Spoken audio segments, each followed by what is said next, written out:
তুমি কি কখনো নিজেকে জিজ্ঞেস করেছ, আমি কি সত্যিই পাগল হয়ে যাচ্ছি? হয়তো তুমি স্পষ্ট মনে করছো কেউ একটা কথা বলেছিল, কিন্তু সে বলছে সে কিছুই বলেনি।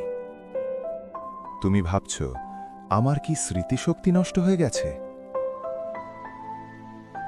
না, তোমার স্মৃতি ঠিকই আছে, কিন্তু কেউ একজন সেটাকে চুরি করছে। ১৯৪৪ সালের একটি সিনেমা থেকে এসেছে এই নামটি, গ্যাসলাইট। সেই সিনেমায় একজন স্বামী তার স্ত্রীকে বিশ্বাস করাতো সে পাগল হয়ে যাচ্ছে। আজ ৮০ বছর পরেও এই কাজটা হচ্ছে, তোমার পরিবারে, তোমার অফিসে, তোমার সম্পর্কে। এবং যে এটা করছে সে জানে না যে তুমি বুঝতে পারছো না। আজকে তুমি বুঝবে। গ্যাসলাইটিং হলো এক ধরনের মানসিক ম্যানিপুলেশন, যেখানে কেউ তোমাকে বিশ্বাস করায় তোমার নিজের বাস্তবতা ভুল। মনোবিজ্ঞানী রবিন স্টার্ন বলেন, এটা সবচেয়ে বিপজ্জনক ম্যানিপুলেশন, কারণ এটা তোমার ভেতর থেকে ভাঙে। বাংলাদেশে এটা কেমন দেখায়? তুমি মনে করছো তোমার বন্ধু গতকাল বলেছিল সে আসবে, সে আসেনি। তুমি বলেছিলে আসবে, সে বলল আমি কখনো বলিনি। তুমি সবসময় এভাবে গল্প বানাও।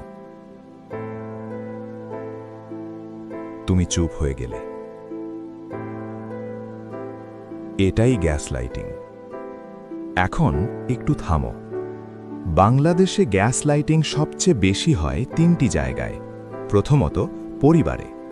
বাবা বা মা বলছেন, আমি কখনো তোমাকে এভাবে বলিনি, তুমি বেশি সেন্সিটিভ, ছোট বিষয় নিয়ে এত কষ্ট পাও কেন?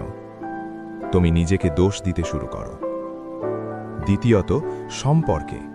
সে বলে, তুমি পাগল না হলে এটা নিয়ে কাঁদতে না, তোমার সমস্যা আছে, আমি কখনো তোমাকে হার্ট করিনি।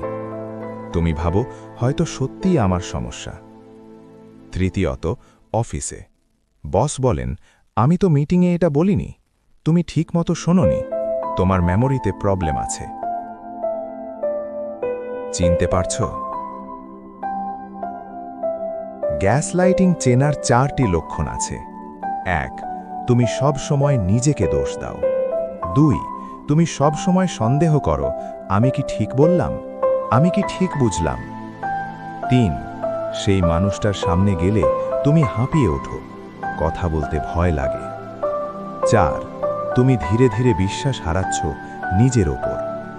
এবার বের হওয়ার উপায়। প্রথম কাজ, লিখে রাখো। যা ঘটেছে, যা বলা হয়েছে, সাথে সাথে নোট করো। এটা তোমার স্মৃতির প্রমাণ। দ্বিতীয় কাজ, বিশ্বস্ত কাউকে বলো। তৃতীয় ব্যক্তির চোখ দিয়ে দেখলে সত্যিটা পরিষ্কার হয়। তৃতীয় কাজ, নিজের অনুভূতিকে বিশ্বাস করো। তোমার কষ্ট রিয়েল, তোমার স্মৃতি রিয়েল, তুমি পাগল না।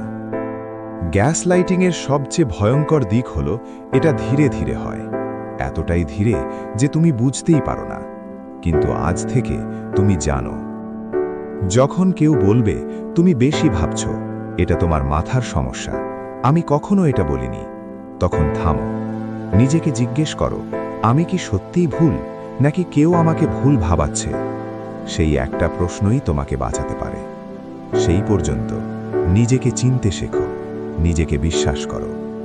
এটাই মনের অন্ধকার।